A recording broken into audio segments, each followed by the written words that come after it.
Me Rudra group of industries annual turnover ఎంత? Approximately 700 crores. Wrong.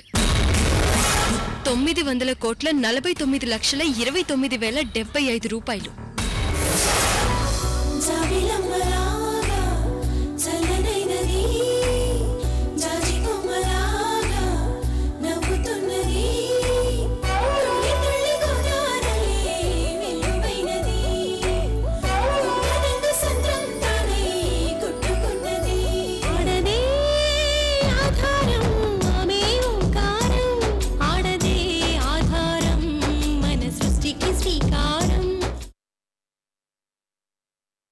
పెళ్లి చూపుల్లో హ్యాండ్సమ్ గా విజయవర్మ అన్న అజయ్ వర్మగా ఎంటర్ అయ్యాడు.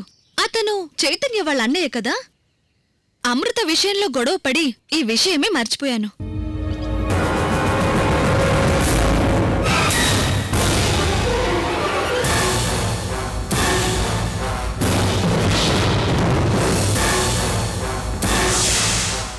మా elder brother Vikram. Hi. Hi.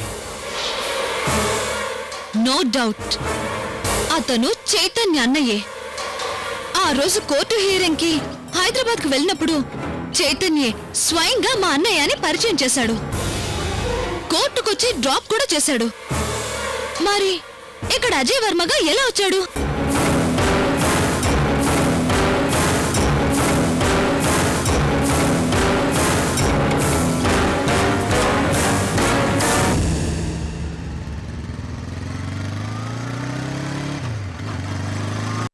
వెంటనే చైతన్యకి ఫోన్ చేసి మీ అన్నయ్య ఇక్కడున్నాడని చెప్పేస్తాను.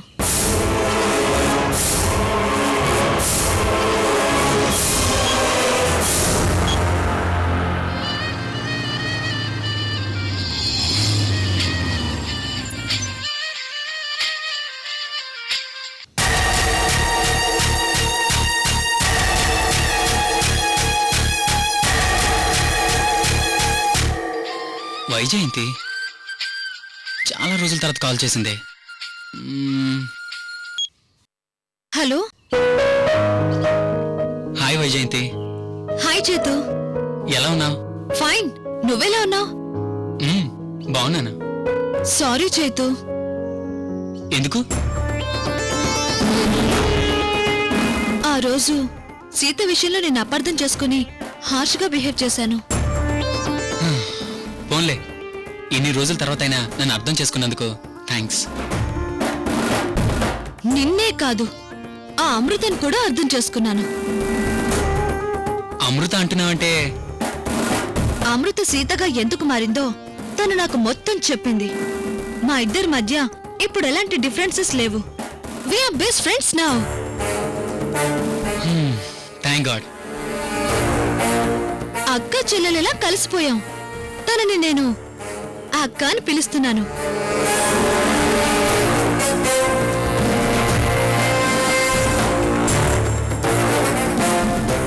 ఏదో ఒక రోజు మీ ఇద్దరి మధ్య ఇలాంటి మంచి అండర్స్టాండింగ్ వస్తుందని నాకు తెలుసు. సరే, ఇప్పుడు నువ్వైతే హ్యాపీ కదా? హ్యాపీ కాదు చైతు. ఎందుకు? నేను అమృతకు బాగా క్లోజ్ అయ్యాక మొన్ననే తన గతమంతా నాకు చెప్పింది. నేను షాక్ అయ్యాను.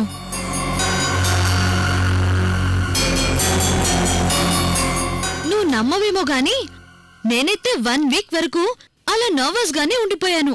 ఎస్పెషల్లీ తన పెళ్లి జాతకం చెప్పాక పాపం అనిపిస్తుంది. అవును వైజయంతి, విధిరాత అమృత జీవితాన్ని తలకిందులు చేసింది. నేను అమృత బెస్ట్ ఫ్రెండ్స్ అంటే నమ్మేశాడు పిచ్చాడు. ఇప్పుడు అసలు విషయం లాగుతాను. Hello hello hello. Chethu, signal problem. Oh, it's okay. Amrutha గురించి ఆలోచిస్తున్నాను చేతు. ఇలాంటి జాతకం ఏ ఆడపిల్లకు ఉండకూడదని. అమృత గారికి మంచి రోజులు రావడానికి ఇంకొంచెం టైం పడుతుంది వైజయంతి. ఇంకా ఎన్ని రోజులు చైతన్య? ఆ మాఫియా లీడర్ ఎవరో గాని తనని అమృత పెళ్లి చేసుకోవచ్చు కదా. మాఫియా లీడర్ ఎవరో నీకు తెలీదా? నాకు తెలీదు. మరి అమృత గారు తన గతం అంతా నీకు చెప్పారన్నా? ఆ, అవును చెప్పింది. చెప్తే తనని వెంటపడి పెళ్లి చేసుకోమని చెప్పిన విక్రమ్ ఎవరో చెప్పలేదా? ఆ, అమృతక్క వెంటపడిన అతని పేరు విక్రమ్ అని చెప్పింది. అంతే చెప్పిందా? విక్రమ్ ఎవరో చెప్పలేదా? అయ్యో చెప్పలేదు చైతన్య. ఆ విక్రమ్ ఎవరో కాదు, మా అన్నయ్యే, ఎక్స్ మాఫియా లీడర్.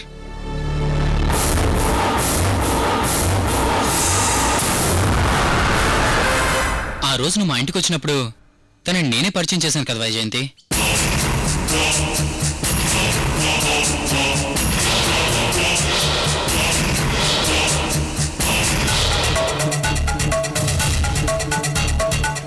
ఒకప్పుడు అమృతగాని పెళ్లి చేసుకుందామని వెంటపడి వేధించాడు.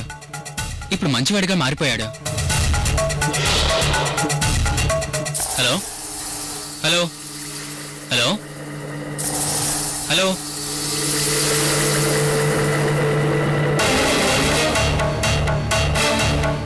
Hello hello Vyjayanthi. Hello hello Vyjayanthi. Chaitanya, అంటే ఆ రోజు మీ అన్నయ్యని పరిచయం చేసిన విక్రమ్, అమృతని ప్రేమించిన విక్రమ్ ఒక్కరేనా? అవును, ఒక్కరే.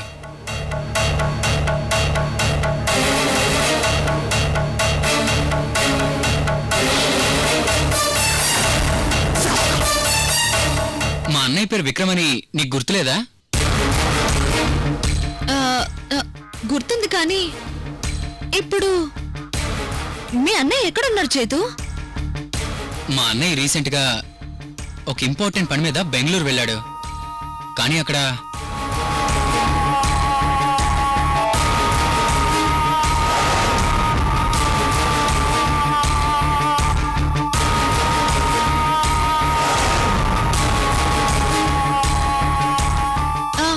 అక్కడేమైంది? బెంగళూరు వెళ్ళిన అన్నయ్య ఇంతవరకు ఇంటికి తిరిగి రాలేదు. ఫోన్ కాంటాక్ట్ కూడా లేదు. ఎక్కడున్నాడో ఏమో, ఏమయ్యాడో కూడా తెలియడం లేదు. మరి మీరెక్కడా వెతికించలేదా? మా అన్నయ్య మాఫియా లీడర్, తనని ఎవరు ఏమీ చేయలేరు. కాకపోతే ఏదో ఇంపార్టెంట్ పని మీద వెళ్ళుంటాడని అనుకుంటున్నాం. ఈ వీక్ వెయిట్ చేసి ఎలాంటి ఇన్ఫర్మేషన్ లేకపోతే ఏదో ఒకటి చేయాలి. అంటే బెంగళూరు వెళ్ళి మిస్ అయ్యాడా? అవును వైజయంతి.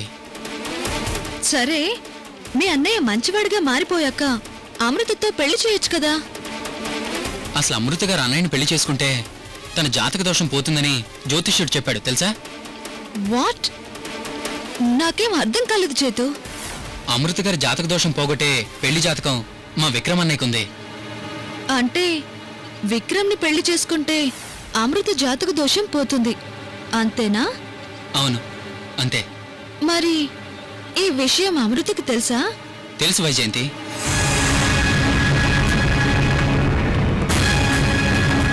మరి మీరంతా కలిసి అమృత విక్రమ్ని పెళ్లి చేయొచ్చు కదా? ఆ ప్రయత్నాలు ఒక కొలిక్కి వచ్చేసరికి తను మీ బొబ్బర్లంకి వచ్చేసింది.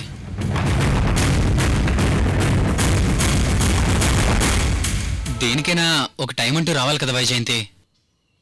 చైతన్య, మీరంతా ఎక్స్పెక్ట్ చేసేది మీ అన్నయ్య విక్రమ్ అమృతల పెళ్లి జరగాలని, అంతే కదా?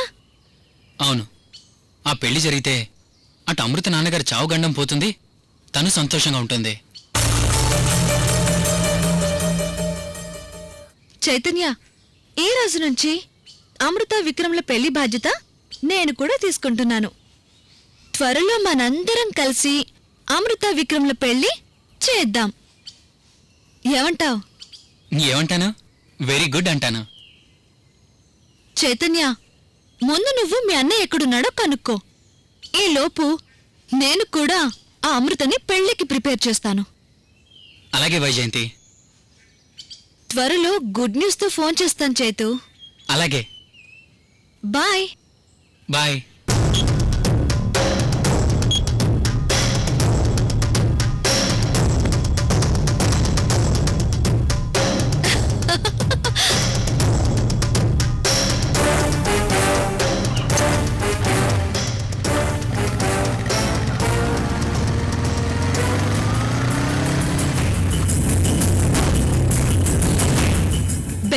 మిస్ అయిన విక్రమ్ అజయ్ వర్మగా ఇక్కడికొచ్చాడు.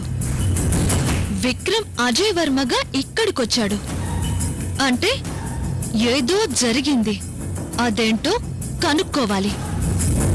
పెళ్లి చూపుల్లో అజయ్ వర్మగా తన ఎదురుగా కూర్చున్న విక్రమ్ ని చూసి అమృత ఎలాంటి రియాక్షన్ లేకుండా ఎందుకు కూర్చుంది? అమృత, ఇప్పుడు చూడు నీ కథకి ఎలాంటి ట్విస్ట్ ఇస్తాను.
సరే, ఇప్పుడు నన్నేం చేయమంటారో చెప్పండి.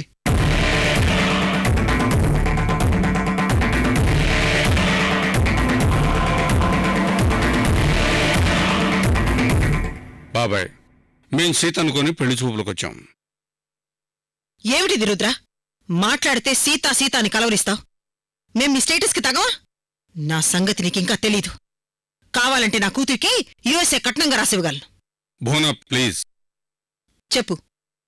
యుఎస్లో ఉన్న నా ఆస్తి, ఇక్కడున్న మా ఆస్తి మొత్తం పెళ్లికి ముందే నీ కొడుకు పేర గిఫ్ట్గా రాసిస్తాను. ఓకేనా? భువన, నేను ఆస్తి కోసం ఈ సంబంధం కలుపుకోవడానికి రాలేదు. మరి నా గురించి, మా ఫ్యామిలీ మొత్తం గురించి తెలిసి నువ్వు ఇలా సీతా సీతా అంటూ కరెక్ట్ కాదు రుద్ర. భువన ప్లీజ్. భువనా, కూర్చో. కూర్చోమ్మా.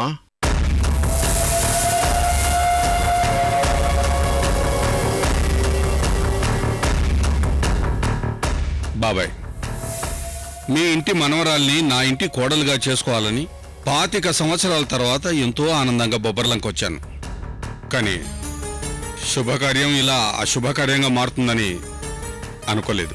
రుద్ర, మా వల్లే పొరపాటు జరిగింది.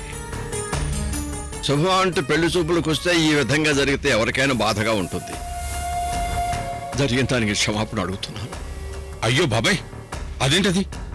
ఊరుకోండి. అయినా ఇది మీరు క్షమాపణ అడిగేంత ఇష్యూ కాదండి.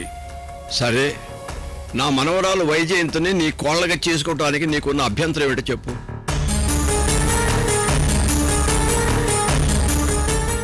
ఇదిగో రుద్ర, వైజయంతిని మీరు కాదంటం వల్ల నా కూతురు అల్లుడు బాధపడుతున్నారు. మరొక్కసారి ఆలోచించు.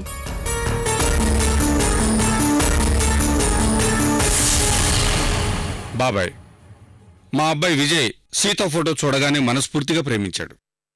తననే భార్య స్థానంలో ఊహించుకున్నాడు. ఇంకొకరు నా స్థానంలో చూడలేను అంటున్నాడు.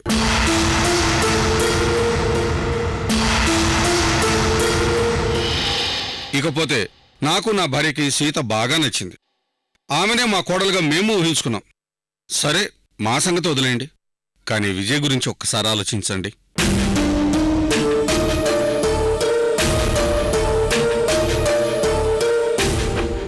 తండ్రిగా ఈ రోజు వరకు నా కొడుకు ఏది అడిగినా నేను నో చెప్పలేదు. వాడు బాధపడితే నేను సహించలేను. సరే, తండ్రిగా నేను కాంప్రమైజ్ అవుతాను. కానీ ఇష్టం లేని మీ మనవరాల్ని చేసుకుని వాడు సుఖంగా ఉండగలడా?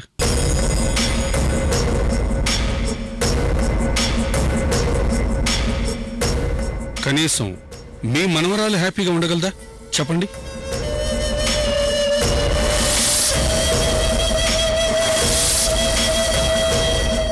అందుకే ఇవన్నీ ఆలోచించిన తర్వాతే వైజయంతిని నా కోడలుగా చేసుకోవడానికి వెనకాడుతున్నా బాబాయ్. మీ కారణాలు మీరు చెప్పారు. భువనా, మరి నువ్వేమంటావమ్మా? ఇంకేమంటాను నాన్న? జరగాల్సిన అవమానం అంతా జరిగిపోయిన తర్వాత. మామయ్య గారు, రుద్ర మాట్లాడిన దాంట్లో రీజన్ ఉంది.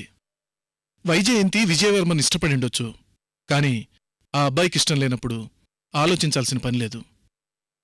ఈ సంబంధం క్యాన్సిల్ చేయడమే బెటర్. ఇంక వేరే ఆప్షన్ లేదు భువన.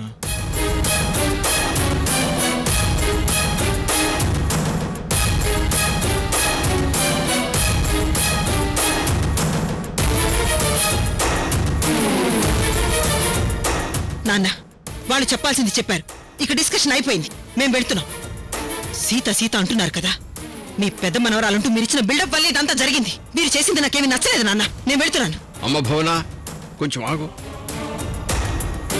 ఇదిగో భువన, యుఎస్ నుంచి పిలిపించి నా కూతురు సంబంధం ఏమిటి ఏ విధంగా చేశాడు ఈ ముసలాయనని నా మీద కోపగించుకున్నా పర్వాలేదు. ఈ సంబంధం కాకపోతే ఇంకో సంబంధం చూద్దాం. జరుగుతున్న ఈ గొడవ చూస్తుంటే సీత మీదున్న కోపం కొద్దీ సీతను అపార్థం చేసుకుంటున్నావేమో. మరంతే కదా నాన్న, ఈ గొడవంతటికీ కారణం సీతే కదా. కారణం సీత కాదమ్మా, ఇందులో సీత తప్పేం లేదని నేను మళ్ళీ మళ్ళీ చెబుతున్నాను. మరి జరుగుతుందంతా ఏమిటి నాన్న? సీత మీద నాకు చాలా కోపంగా ఉంది. అందుకే నువ్వు సీతను అపార్థం చేసుకుంటున్నావు కాబట్టి సీతను గురించి కొన్ని నిజాలు చెప్పాలనుకుంటున్నాను.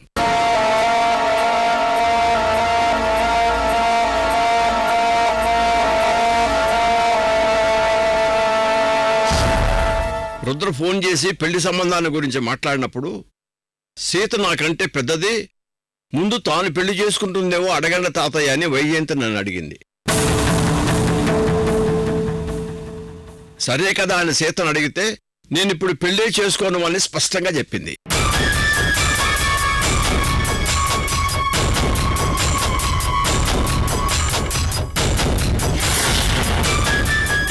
సీత కూడా సంతోషపడి వైజయంతికి ఈ సంబంధం బాగుంటుందని నాతో చెప్పింది. వైజయంతికి ఫోటో పంపించమని నేనే చెప్పాను. అయితే సీత పెళ్లి చేసుకోనుందా నాన్న? అవునమ్మా, తాను ఆ మాట చెప్పిన తర్వాత ఎందుకు ఏమిటి అని నేను అడగలేదు. అది కాదు మావయ్య, పెళ్లి కూతురు వైజయంతి అని మీరెప్పుడు మాటల సందర్భంలో కూడా రుద్రతో అనలేదా? అదే అల్లుడు గారు నాకు అర్థం కావట్లేదు. అసలు ఈ పెళ్లి చూపులు వైజయంతికని చెబితే ఈ గొడవ వచ్చేది కాదు కదా. శివరామరాజు గారి మనవరాలు అని తను చెప్పినప్పుడు వైజయంత లేక సీత అని మాకు ముందే డౌట్ వచ్చింది భువన. సీత ఫోటో బప్పించేసరికి మేం సీతే అని ఫిక్స్ అయిపోయాం. పొరపాటల్లా ఫోటో పంపించడంలోనే జరిగింది. ఇందులో సీత తప్పేమీ లేదు, తనకు ఎటువంటి స్వార్థమూ లేదు. అవునాన్న, ఇందులో సీత తప్పేం లేదు. రుద్ర, సీత పెళ్లి చేసుకోనంటుంది కాబట్టి ఇప్పుడు మీరేం చేస్తారు?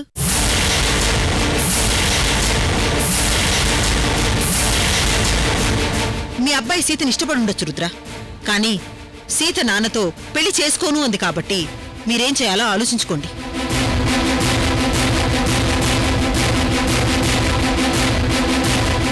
రుద్ర, సీతను గురించి నీకు ముఖ్యమైన విషయం చెప్పాలి.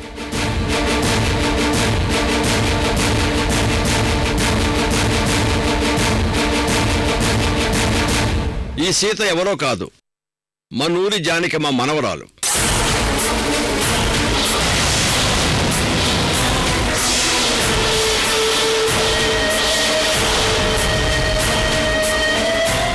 జానకమ్మ దగ్గర నుంచి కనిపించకుండా పోయిన బంగారు పట్టడ తిరిగి సంపాదించడానికి బొబ్బర్లంక వచ్చిన కారణ జన్మురాలు సీత.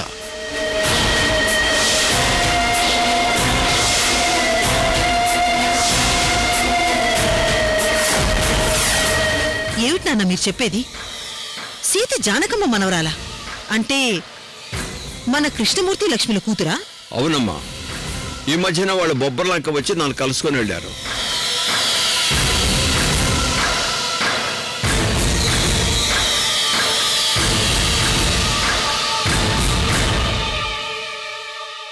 ఏమిటి రుద్ర ఆలోచనలో పడ్డావు? అబ్బే ఏం లేదండి, జానకమ్మ మనవరాలు సీత అంటే ఆశ్చర్యంగా అనిపించింది. అంతేకాదు, ఆ అమ్మాయి బ్రహ్మాండమైన లాయర్ కూడా. ఒక కేసు విషయంలో నాకు హెల్ప్ చేయడానికి వచ్చి సీతమ్మ వారి బంగారు పట్టడ కనిపించటం లేదని తెలుసుకొని దాన్ని ఏదో విధంగా సంపాదించి సీతారాముల కళ్యాణం జరిపించాలని పట్టుదలతో ఉంది. మొత్తానికి సీత పెళ్లికి మాత్రం సుముఖంగా లేదు. మామయ్య గారు, మీరిప్పుడేగా ఈ విషయం గురించి చెప్పింది. ఈ రాత్రికి రుద్రగారు ఆలోచించుకునే టైం ఇద్దాం. వారు తమ నిర్ణయాన్ని తెలియజేసిన తరువాత మనం మిగతా విషయాలు మాట్లాడుకుందాం. మిగతా విషయాలేంటి ఆర్కే? అదే భువన, సీత పెళ్లికి లో అన్నప్పుడు ఒకవేళ మళ్ళీ మన అమ్మాయి సంబంధం. సరే సరే, నాకు అర్థమైంది. మీరు నాతో రండి. రుద్ర, నువ్వేం డిసప్పాయింట్ అవ్వకు, రెస్ట్ తీసుకో.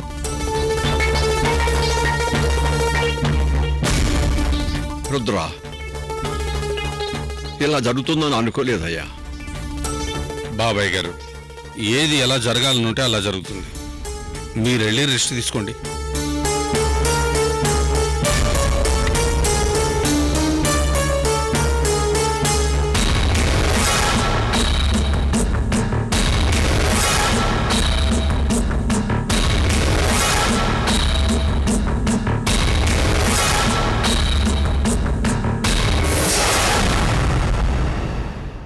ఏంటి మీరు చెప్పేది? అవును, నేను మీ అన్నయ్య అజయ్ వర్మని పెళ్లి చేసుకోవాలనుకుంటున్నాను.